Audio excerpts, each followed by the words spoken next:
حضرت عیسیٰ علیہ السلام حضرت مریم کے بیٹے ہیں۔ حضرت مریم اللہ کے نبی حضرت عمران کی بیٹی۔ حضرت عمران کی کوئی اولاد نہیں تھی اور ان کی بڑی تمنا تھی کہ اللہ تعالیٰ مجھے کوئی بیٹا دے تو میں اس کو حافظ بناؤں، عالم بناؤں، دین کا خادم بناؤں، دین کا داعی بناؤں۔ انہیں امید ہوئی کہ کوئی بچہ آنے والا ہے، ان کا انتقال ہو گیا۔ ان کی زندگی میں بچے کی پیدائش نہیں۔ ماں نے نیت کر لی میرے شوہر کی جو نیت تھی اس کو میں پوری کروں گی انشاءاللہ، میں اپنے بچے کو دین کا خادم بناؤں گی۔ پیدائش ہوئی حضرت مریم کی تو ان کو بڑا افسوس ہوا، یہ تو بچی ہے، بچی تو وہ سارے کام نہیں کر سکتی جو کوئی بچہ کر سکتا ہے، اسے تو بڑے ہو کر پردے میں رہنا ہے۔ تو انہوں نے بڑی حسرت کے ساتھ اللہ سے کہا، اللہ یہ تو بچی پیدا ہوئی ہے۔ اللہ کہتے ہیں ہمیں تو پہلے سے پتا تھا نا کیا پیدا ہوگا، ہم کو اس بچی سے جو کام لینا تھا وہ کام کسی بچی سے ہی لیا جا سکتا ہے، بچے سے نہیں لیا جا سکتا۔ اس لیے ہم نے اس گھر میں بچہ نہیں پیدا کیا، بچی پیدا کی۔ اسی لیے اللہ نے فرمایا وَلَيْسَ الذَّكَرُ كَالْأُنثَىٰ، بیٹا بیٹی جیسا نہیں ہے۔ یہ کوئی عام قانون نہیں ہے۔ جو لوگ بیچارے تھوڑی سی عربی زبان پڑھ لیتے ہیں اور پھر قرآن کو سمجھنے کی اپنے سے کوشش کرتے ہیں، ان کے لیے تو بڑی غلط فہمی ہو سکتی کہ دیکھو اللہ تعالیٰ نے فرمایا ہے کوئی مرد عورت کا مقابلہ نہیں کر سکتا، ہاں لیڈیز فرسٹ، عورت سب سے آگے۔ قرآن نے کہا وَلَيْسَ الذَّكَرُ كَالْأُنثَىٰ، مرد عورت کے جیسا نہیں ہو سکتا۔ حضرت مریم جس گھر میں پیدا ہوئی تھیں اور اللہ تعالیٰ نے ان کو جس مقصد سے پیدا کیا تھا، اس موقع پر اللہ فرما رہے ہیں یہاں مرد عورت جیسا نہیں ہو سکتا تھا۔ کیوں؟ اس لیے کہ اللہ تعالیٰ حضرت مریم کو اپنی قدرت کی خاص نشانی کلمت اللہ، آیت اللہ، حضرت عیسیٰ کی ماں بنانا چاہتے تھے، تو بچہ تھوڑی ماں بنے گا۔ اب شروع ہوئی قدرت کی نشانیاں۔ سب سے پہلا سوال آیا، ماں نے نظر مانی ہے کہ یہ بچی بیت المقدس میں رہے گی، تو اب بچہ تو ہے نہیں، بچی ہے، کل کو بڑی ہو جائے گی تو اس کی دیکھ بھال کون کرے گا، اس کی تربیت کون کرے گا؟ وقت کے پیغمبر کی بیٹی، لوگوں کو معلوم تھا کتنا اہم خاندان ہے، کتنی مبارک بچی ہے، اور نہ معلوم حضرت مریم کی پیدائش سے پہلے کس نے کیا کیا نشانیاں دیکھی ہوں گی، کیسے کیسے خواب دیکھے ہوں گے۔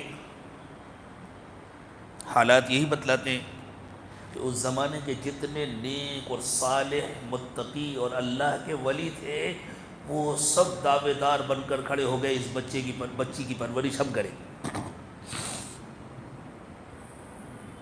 ان میں حضرت زکریا بھی تھے، اور حضرت زکریا علیہ السلام حضرت مریم کے سگے خالو تھے، تو خونی رشتہ بھی تھا، بہت قریب کا رشتہ تھا۔ یہ کیسے طے ہو کہ یہ بچی کس کے حوالے کی جائے؟ تو آپس میں مشورہ ہوا، ندی میں قلم ڈالے جائیں گے۔ لکڑی کے قلم بنائے جاتے تھے اس زمانے میں، نرکل کے، تو سب لوگ اپنے اپنے قلم میں نشان لگا کر کے ندی میں پھینکیں گے۔ جس کا قلم پانی کے بہاؤ کے خلاف الٹا تیرے گا وہ حقدار ہوگا اس بچی کو لینے کا۔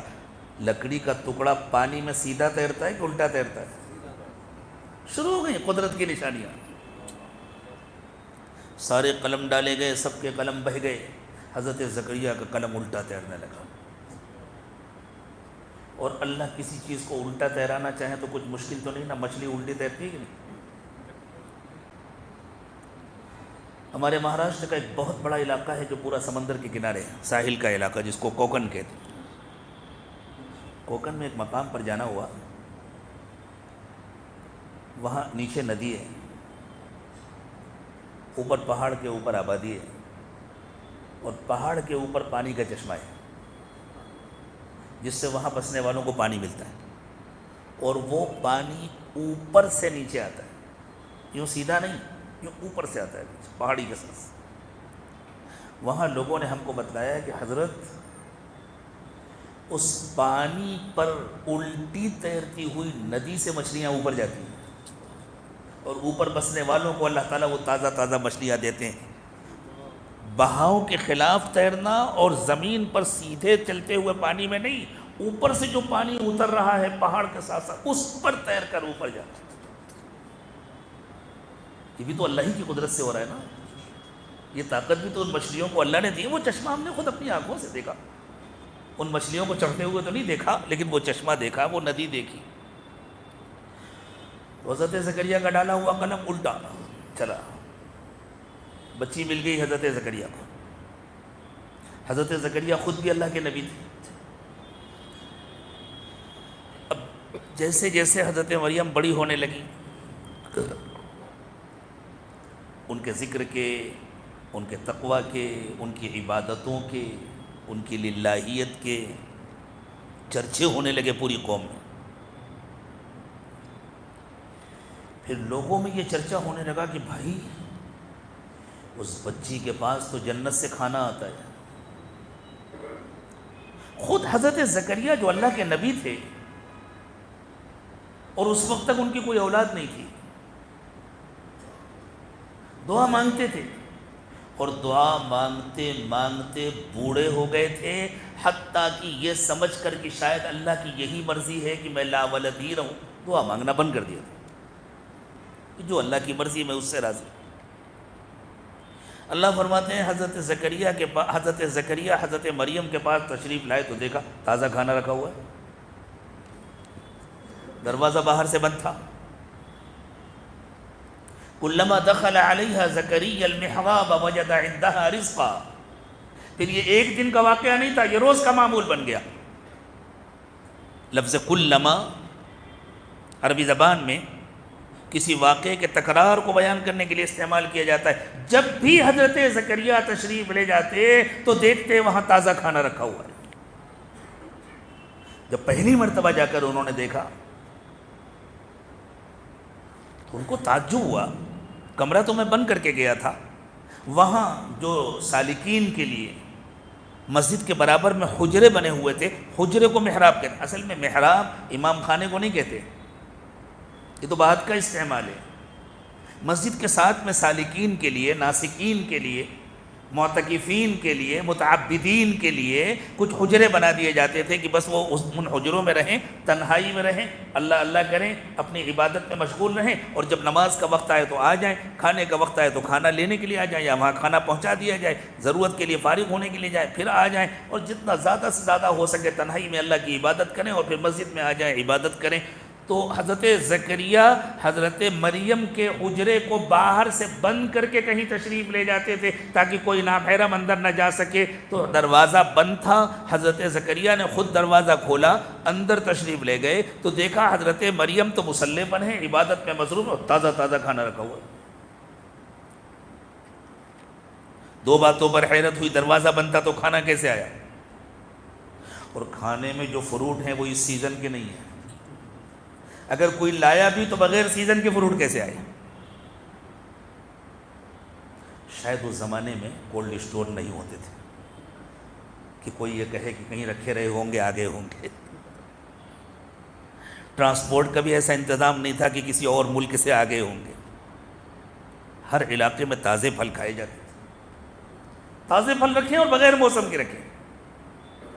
قال یا مریم انا لک ھذا، مریم یہ کہاں سے آیا؟ قالت ہوا من عند اللہ، اللہ میاں کے پاس سے آیا۔ حضرت مریم نے کہا اللہ کے پاس سے آیا، ان اللہ یرزق من یشاء بغیر حساب، اللہ جس کو چاہتے ہیں بے حساب عطا فرماتے ہیں۔ قرآن کہتا ہے ہنالک دعا زکریا ربہ، علماء اس لفظ ہنالک پر غور کریں۔ اللہ کہتے ہیں حضرت زکریا کے دل میں فوراً یہ خیال آیا میں نے بیٹی کی دعا مانگنی کیوں بند کر دی، مجھے پھر مانگنا چاہیے، یہ تو میرا اپنا خیال تھا نا کہ اب اس عمر میں کہاں بچہ ہوگا، شاید اللہ نہیں دینا چاہتے، اگر بغیر موسم کے مریم کے پاس پھل آ سکتے ہیں تو عمر گزر جانے کے بعد میرے گھر میں بیٹا بھی ہو سکتا ہے۔ ہنالک دعا زکریا رب، اس موقع پر حضرت زکریا نے اپنے رب سے دعا مانگی، اور جیسی دعا مانگی اللہ نے دعا قبول کی اور خوشخبری مل گئی، زکریا بچہ ہوگا، جب وقت آئے گا تو ہم اشارہ دے دیں گے، اور جب تمہارے گھر میں بچے کی پیدائش کا وقت آئے گا، جب خوشخبری کا وقت آئے گا تمہارے گھر میں، تو اشارہ یہ ہوگا کہ 3 دن کے لیے تمہاری زبان بند ہو جائے گی، تم کچھ بول نہیں سکو گے۔ نبی دعا کر رہے ہیں ایک ولی کاملہ کے ساتھ پیش آنے والے اللہ کے اکرام کو دیکھ کر۔ حضرت مریم نبیہ تو نہیں تھی نا، عورت تو نبی نہیں ہوتی، وہ تو ولیہ تھی اور جوان بچی تھی، حضرت زکریا کے زیر تربیت تھی، لیکن اللہ کے نبی کو خیال آ رہا ہے اگر اس بچی کے لیے بے موسم پھل آ سکتے ہیں، بغیر موسم کے کھانا آ سکتا ہے، جنت سے کھانا آ سکتا ہے، تو مجھے بھی اللہ تعالیٰ بغیر موسم کی اولاد دے سکتے ہیں، اور پھر اللہ نے اولاد دے دی۔ کتنا چرچا ہوا ہوگا اس واقعے کا۔ پھر اللہ تعالیٰ نے بغیر نکاح کے کنواری مریم کو ماں بنا دیا۔ پھر اللہ نے حضرت عیسیٰ علیہ السلام کو بچپن میں گویائی عطا فرما دی۔ ان میں سے کون سا واقعہ ہے جو اس سے کم ہے کہ حضرت عیسیٰ آسمان سے اتر کے آئیں گے؟ کسی کو انکار کرنا ہے تو سب کا انکار کرے۔ شروع سے اللہ اپنی قدرت دکھا رہے ہیں۔ قلم کا الٹا بہنا یہ بھی آسمان سے نیچے اتر کر آنے سے کم نہیں ہے۔ آسمان سے پھل آنا یہ بھی کوئی معمولی واقعہ نہیں، سب اللہ کی قدرت ہے۔ بغیر نکاح کے کسی مرد سے ملاقات کے بغیر حضرت مریم کا ماں بن جانا، اور پھر 1-2 دن کے بچے کا اتنا صاف صاف بات کرنا، انی عبداللہ آتانی الکتاب وجعلنی نبیا وجعلنی مبارکا اینما کنت واوصانی بالصلاة والزکاة ما دمت حیا وبرا بوالدتی وَلَمْ يَجْعَلْنِي جَبَّارًا شَقِيًّا۔ یہ پوری گفتگو ہے حضرت عیسیٰ علیہ السلام کی۔ ترجمے کا وقت نہیں ہے، جو دیکھنا چاہیں سورہ مریم میں کھول کر دیکھیں۔